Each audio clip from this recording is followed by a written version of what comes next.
जो फीवा वाला सिस्टम है, पहले अपन लोग क्या करते थे, कहीं से भी फेरो जॉइंट वर्कआउट हो गया या कहीं से पाइप टूट गया तो उसको आइसोलेट करके फीवा को 60 की स्पीड पर चला देते थे डेस्टिनेशन पर। लेकिन अब तुमको अटेंड करना है वो, और अटेंड करने के लिए तुम्हारे फेरुल जॉइंट समझ में आना चाहिए, है ना। तो पहले मैं बताऊंगा फेरुल जॉइंट के बारे में। होता क्या है कि इंजन से लेके ब्रेक वैन तक कंटिन्यूटी रहती है प्रेशर की, एयर प्रेशर की कंटिन्यूटी कहाँ से कहाँ तक रहती है, लोको से लेके ब्रेक तक कंटिन्यूटी रहेगी। तो पाइप रहेगा तो उसमें जॉइंट भी बनते हैं। कहीं से कनेक्शन लेना पड़ेगा, कहीं तुमको आइसोलेटिंग कॉक लगानी पड़ेगी, कहीं डर्ट कलेक्टर, कहीं एनआरवी ये लगाने पड़ेंगे। तो उसमें क्या होता है, जॉइंट बनते हैं पाइप में। मान लो ये पाइप है, इसमें जॉइंट बनेंगे। तो जॉइंट का तरीका ये होता है कि मान लो ये पाइप है और इसका जॉइंट करना हो तुमको, तो इसको तुम बेल्ट कर सकते हो। एक तो तरीका ये है। दूसरा तरीका ये होता है कि इस पर थ्रेड कर लो बाहर, इस पर अंदर की तरफ थ्रेड कर लो, इन दोनों को कस दो। ये तरीका है। ये दोनों ही तरीके फेल हो गए थे इंडियन रेलवे में, अभी भी होते हैं लेकिन कम चलते हैं, क्योंकि इसमें क्या है, गाड़ी पीओएच वगैरह में होने जाती है तो पाइप चेंज करने पड़ते हैं। जैसे मान लो अगर इन दोनों को बेल्ट कर दोगे, ये भी जॉइंट सक्सेस नहीं है। अगर इस पर थ्रेड करोगे तो ये पाइप मजबूत बनाने पड़ेंगे, मोटे बनाने पड़ेंगे, है ना, वो भी सक्सेस नहीं है। तो इंडियन रेलवे ने क्या किया, अभी फेरुल जॉइंट काम में लिया है। फेरुल जॉइंट में ऐसे समझो, मान लो ये पाइप है, इसको इससे जोड़ना है, इसको इससे जोड़ना है। तो ये क्या करेंगे, ना तो इसको वेल्ड करेंगे ना इस पर थ्रेड करेंगे। क्या करेंगे, ये पाइप है मान लो, इसको इससे जोड़ना है। इस पाइप पे सबसे पहले ये चेक नट डालोगे, इसको चेक नट बोलते हैं या एडोप्टर। इसको इसके पाइप पे ये मैंने चेक नट डाल लिया। इसके बाद मैं क्या करूँगा, इस पर फेरुल डालूंगा। फेरुल का मतलब कोई चीज़ जो किसी को बांधती है, उसको फेरुल बोलते हैं। सबसे पहले तो मैं चेक नट डाल लिया। उसके बाद डबल रिंग वाला अगर फेरुल है या सिंगल रिंग वाला है तो खुला हुआ भाग को अंदर रखोगे। जैसे मान लो डबल रिंग वाला अगर फेरुल है तो सबसे पहले ये बैक फेरुल है, सबसे पहले डाली जाएगी। ये डाल ली बैक फेरुल। इसके बाद ये वाली कोन शेप में खुला हुआ भाग अंदर, इधर डाया ज़्यादा है उधर का अंदर, और उसके बाद डाल लिया मैंने ये। इसके बाद मैं इस पर कोई ऐसी चीज़ दूंगा, हाँ, फिर इसको खींच लोगे ऐसे, फिर लेवल में आ जाएगा। ठीक है, अगर खींच लिया, ये चेक नट है, इस पे अंदर की तरफ थ्रेड है। अब सेम दूसरी तरफ होगा, दूसरा पाइप होगा, दूसरा जोड़ोगे, सेम दूसरी तरफ होगा। अब इन दोनों को चेक नटों को, मान लो ये चेक नट है और ये चेक नट है, इन दोनों को जोड़ने के लिए कनेक्टर की जरूरत है, क्योंकि इस पर भी अंदर थ्रेड है, इस पर भी अंदर थ्रेड। बीच में जैसी जरूरत होगी एल टाइप का, टी टाइप का या वैसा ही थ्रेड वाला एक कनेक्टर लगा देंगे और उस पे इसको कस देंगे। ठीक है, इसी तरीके से इसमें फेरुल जॉइंट है।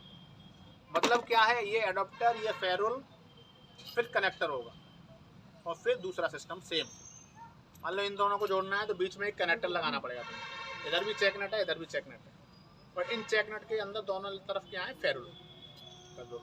अब होगा क्या, फीवा का जो पूरा कनेक्शन है उसमें इस तरह दो पाइप जुड़े होंगे। तो पहली स्थिति तो ये बनती है कि ये फेरुल वर्कआउट, मान लो ये पाइप जैसे खींचेगा ना, ये चेक नट के साथ फेरुल आउट हो जाएंगे, इसके ये फेरुल निकल आएंगे और ये चेक नट में रहेगा। सबसे पहले क्या करना है तुम्हें, वो पाइप में ये कनेक्टर से खोलना पड़ेगा। कनेक्टर कुछ इस तरह का होगा, दोनों तरफ चेक नट कस जाएंगे, इस तरफ और इस तरफ। इस तरफ मान लो ये लगा दिया, इधर से ये चेक नट कस दोगे, उधर से इधर वाला चेक नट कस। ठीक है, होता क्या है, जब भी ये पाइप निकल जाएगा तो तुमको क्या करना है, चेक नट खोलना है, चेक नट डालो इसमें। फिर अगर डबल फेरुल रिंग वाला है तो दोनों फेरुल की रिंग डाल लो और फिर इसको चौड़ा करके और कस दो उस पर, कनेक्टर पर, है ना। तो जब भी ये फीवा की समस्या आती है तो या तो फेरुल वर्कआउट हो जाएगा, तो फेरुल वर्कआउट में तो यही करना है बस, है ना। चेक नट डालो, फिर दोनों फेरुल की रिंग डाल लो, और ध्यान रखना है ये खुला हुआ साइड अंदर की तरफ है, चेक नट की तरफ, और फिर इसे पंच कर लो, बंद कर लिया। तो पहली समस्या तो अगर फेरुल वर्कआउट हो गया तो आसान है ना। चेक नट डालो, दोनों फेरुल डाल लो, और फिर इसको थोड़ा सा मुंह चौड़ा करके और इसे कनेक्टर पर कस दो। ठीक है, टी टाइप का कनेक्टर कैसे भी दिखाऊंगा अभी, कैसे कनेक्टर आऊँगा। दूसरा होता है कि फ्लेक्सिबल पाइप या तुम्हारा स्टील का पाइप फट जाएगा। दो ही तरह की समस्या ज़्यादातर आती हैं, आने को तो और भी आती हैं। लेकिन ये दो मेन है।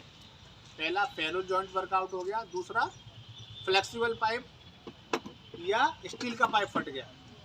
तो फ्लेक्सिबल पाइप ये ध्यान रखो, ये वाले जो पाइप हैं 550 mm वाले, ये 4 हैं अभी फिलहाल मॉडिफिकेशन वाले, 4 हैं, पहले 5 होते थे। 4 कहाँ हैं ये वाले 550 mm वाले, कहाँ हैं ये देखना पड़ेगा, अभी गाड़ी में दिखाएंगे। ये वाला 2 मीटर वाला पाइप है, ये कहाँ लगेगा, MR के कनेक्शन में। जो FP से MR का कनेक्शन आया है वो बड़ा है थोड़ा पाइप, तो ये 2 मीटर का पाइप है, इसको वहाँ लगाना है FP से MR के कनेक्शन में। या तो FP से MR के लिए आ रहा है या MR से फिर आगे जा रहा है ना, उसमें लगाना है। तो दो तरह की समस्याएं, एक तो फेरो जॉइंट वर्कआउट हो जाएगा या ये फ्लेक्सिबल पाइप या स्टील का पाइप फट जाए। अगर पाइप फट गया तो उसकी जगह दूसरा लगाना पड़ेगा, ये फ्लेक्सिबल वाले है ना।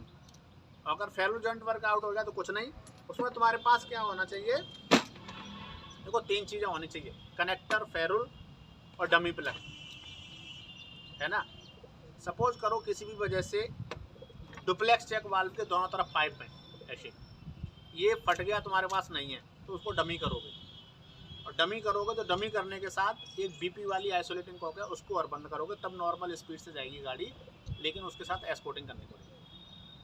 दो ही कंडीशन होती है, या तो नॉर्मल स्पीड वाली या स्पीड रेस्ट्रिक्शन वाली 60 की स्पीड से। स्पीड रेस्ट्रिक्शन कब लगाते हैं हम लोग, जब एयर स्प्रिंग में प्रेशर नहीं जाता, किसी भी वजह से तुमने अटेंड करने में एयर स्प्रिंग में प्रेशर नहीं जाएगा तो स्पीड का रेस्ट्रिक्शन लगेगा। अगर एयर स्प्रिंग में प्रेशर जा रहा है और तुमने डमी कर दिया उसको, ये वाले पाइप को डिप्लेक्स चेक वाल्व से दोनों तरफ, तो एक BP की कॉक और बंद कर दो, ये आइसोलेट हो जाएगा फीवा का सिस्टम और गाड़ी नॉर्मल स्पीड से एस्कोटिंग के साथ चली जाएगी, है ना। अब गाड़ी बताया तो मैं, जब भी ये फीवा की समस्या आएगी तो या तो फेरुल निकल जाएगा, फेरुल वर्कआउट, या फ्लेक्सिबल पाइप है स्टील के पाइप फट जाएंगे।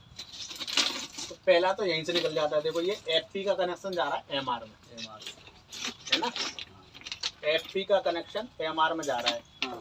तो ये कनेक्ट जॉइंट, मैंने बताया जॉइंट में क्या है यहाँ, फेरुल। ये कनेक्टर है बीच वाला, है ना, ये कनेक्टर है बीच वाला। कनेक्टर इसलिए बोल रहे हैं ये पाइप भी जुड़ रहा है इस पे, ये पाइप भी और ये पाइप भी।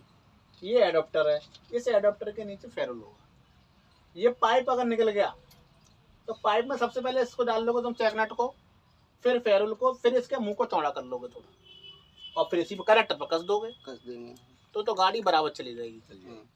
लेकिन इतना करने से ये तो एक्चुएट हो गया होगा ना, यहाँ से निकलते ही ये काम कर जाएगा, काम कर जाएगा। जब ये फीवा काम कर जाएगा तो इसको क्या करोगे तुम, रीसेट करोगे।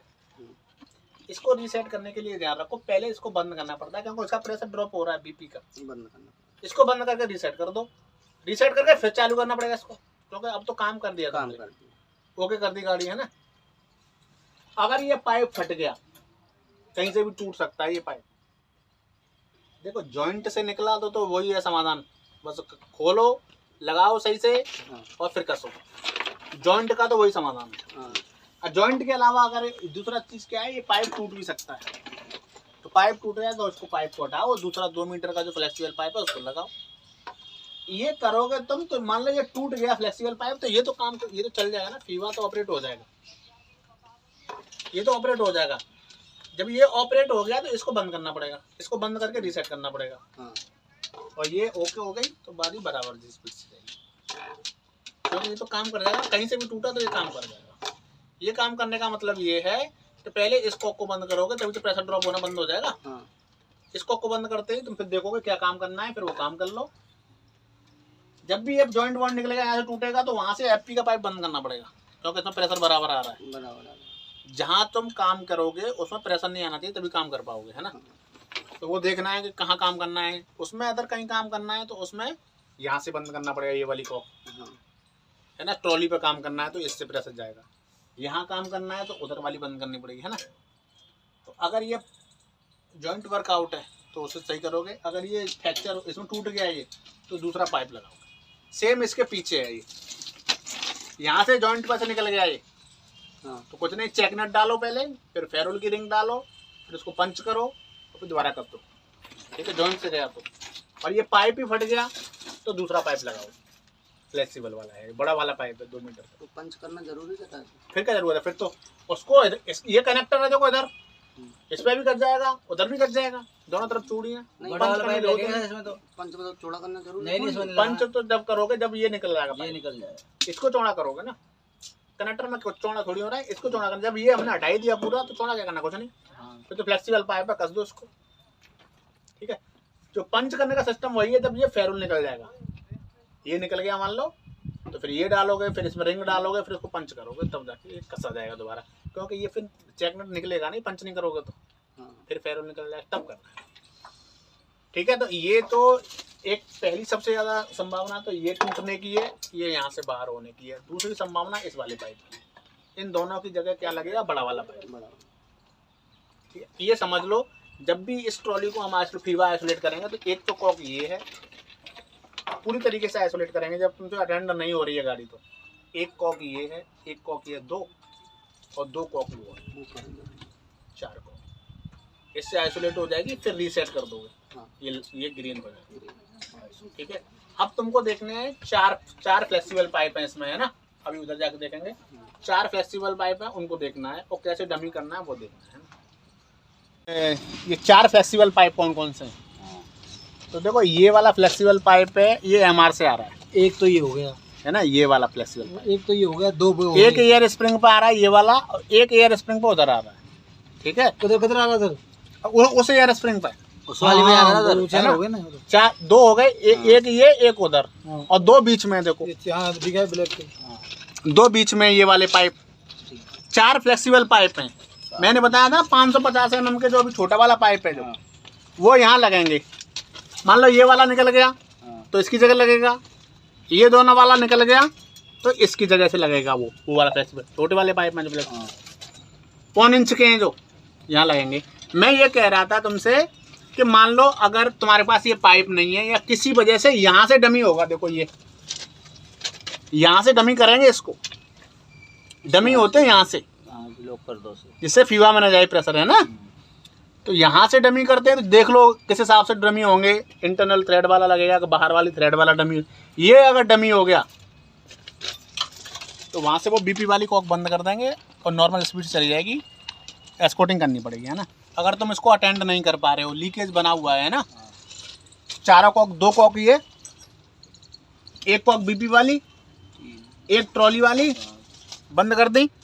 और देखो ये मैंने बताया था 3 तरह के बताए थे नॉर्मली, इसमें 2 है। अब इसमें बटन है, किसी में नॉब होगी, किसी में रिंग होगी। बटन को दबाना है, नॉब को घुमाना है, दोनों बटन को दबाए रखना है।